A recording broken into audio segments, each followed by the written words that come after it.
It's a great day to be alive.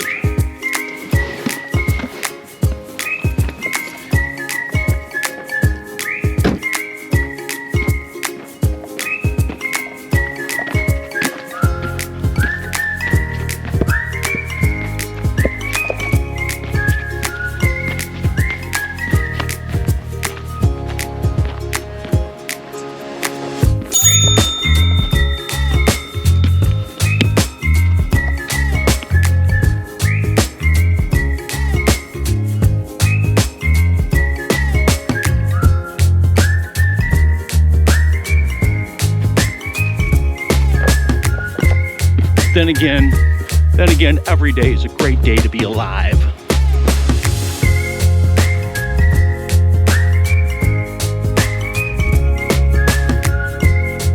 How do you talk like a beekeeper? Boy, these honeybees are really making the bee bread. Boy, that nuke really started taking off. Now they're doing orientation flights. Oh boy, these honeybees really used a lot of propolis in this colony. So how do you talk like a beekeeper? Well, watch this video. And you can immerse yourself in the culture by being a backyard beekeeper. This is part 2 of 10 beekeeping buzzwords that are commonly used among beekeepers. You don't want to miss it.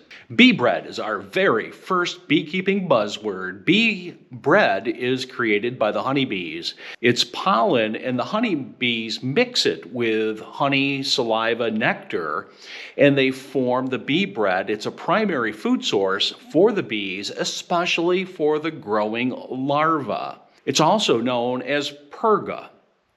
I call it pollen pack when I see it, only because they take the bee bread and they pack it so ever nicely in those cells. Typically, you find it in the upper right-hand corners of a frame of bees where the brood is. It's nearby so that they can take that bee bread and feed their baby bees. Bee bread. Oh, cool stuff. It's like they don't pull it out of an oven. Let's rise to the occasion. Betty Crocker would be proud. Bee bread. Cleansing flight is our next beekeeping buzzword, and it's commonly used among beekeepers. And normally we talk about it during the winter time. Bees obviously stay in a winter cluster to keep warm during the winter. And remember, a honeybee hive is one of the most sanitary environments found in nature, and bees don't defecate in their own hive. So in the wintertime, in particular, they don't go outside. They can't fly really till it's about 50 degrees.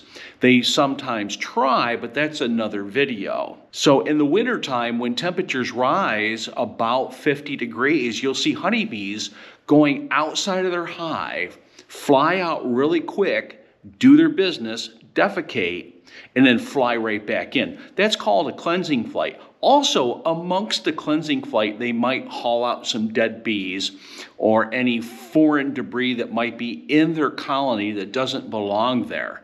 That's all a part of the cleansing flight. If you have fresh fallen snow in the wintertime and you happen to have a 50-degree day, what you're going to find on the outside of your colony, if it's still alive, is little yellow droppings.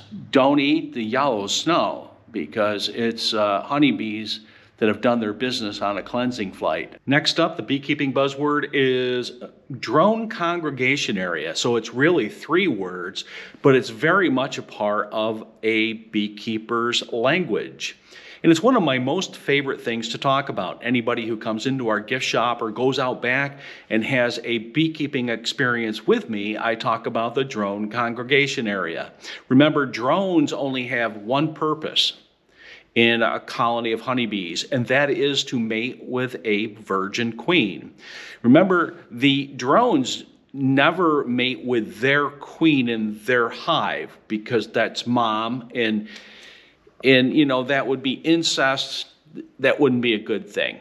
So what drone honeybees do is during the summertime, these bees, these drones will go out and congregate in an area And there'll be drones from all over the area. Usually it's midair, and all these different drone bees are just hanging out, smoking stogies, drinking scotch. No, that part I'm making up. But these drone bees are waiting for a virgin queen.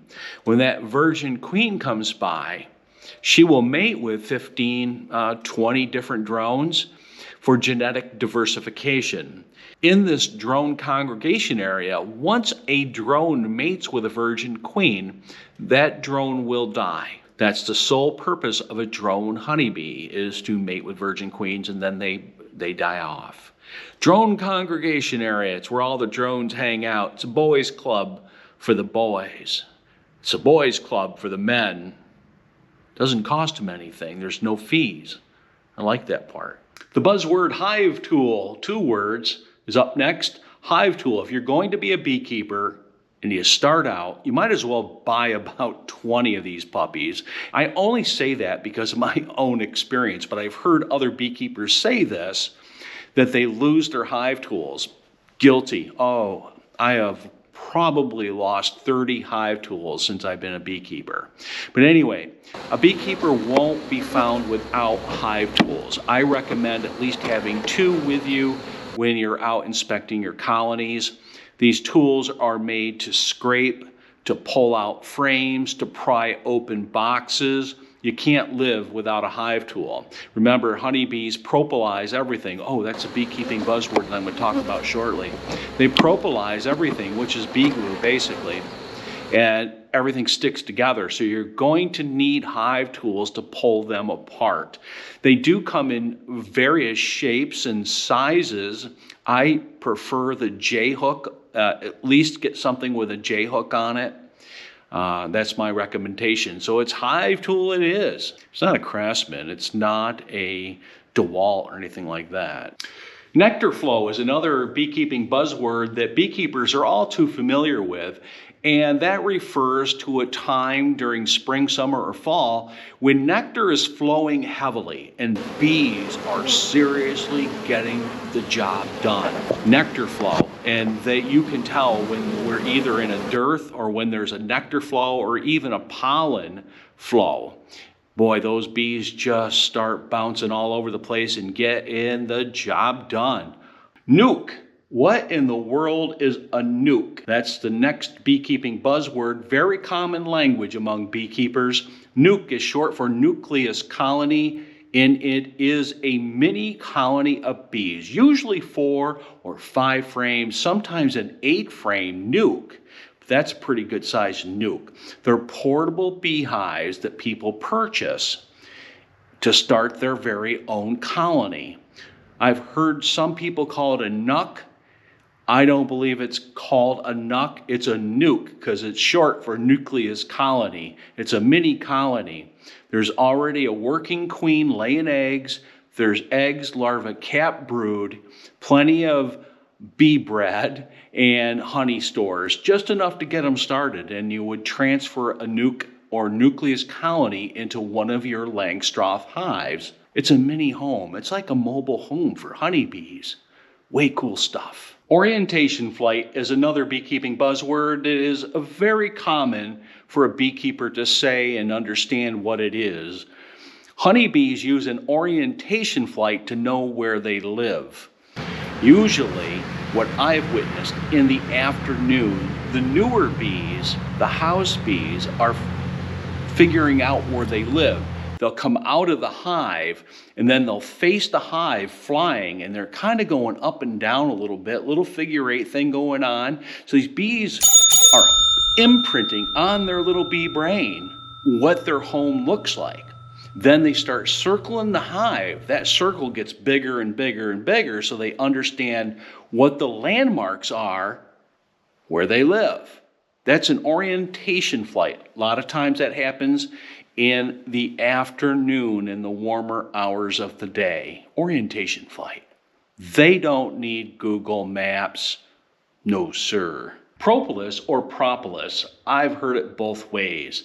I like Propolis. It looks like Propolis to me. But anyway, that's another beekeeping buzzword that's very common with the beekeeping language. Propolis is bee glue. Honeybees glue everything together. They glue all the nooks and the crannies together to keep out drafts and bacteria from their hive. Remember, a honeybee hive is one of the most sanitary environments found in nature. Propolis is a resin made from some tree bark mixed with some of their saliva, mixed with honey. And in the summertime, it's super sticky, and in the wintertime, it's rock hard like concrete. When it comes to propolis during the summertime, when you want to open up a bee colony because they glued everything together with propolis, you're going to need that hive tool to do your job efficiently and effectively. Hive tool, propolis, tomato. Queen excluder is the next beekeeping buzzword, and its job is to exclude the queen from going up through the honey supers to keep her from laying eggs in the honey supers. Queen excluders are either metal or plastic. I prefer metal. I will use plastic because they're less money, but I prefer metal.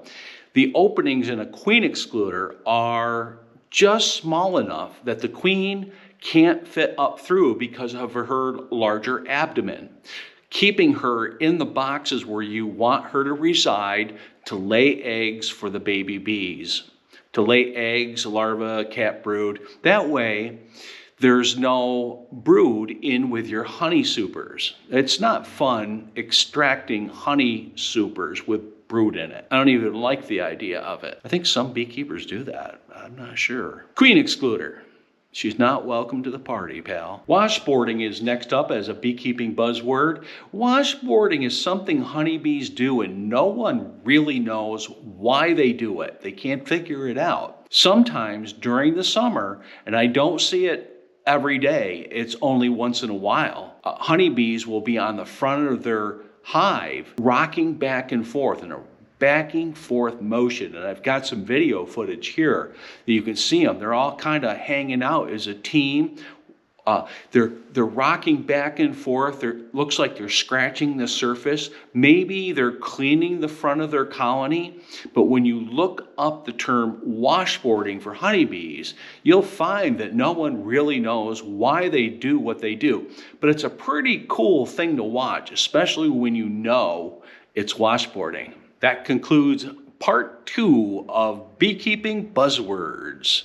From yours truly, Burt, the backyard beekeeper from Honeybee Made. Remember, if it is honey, it's honeybee made. And also, remember that life is good on the bee side. Peace out.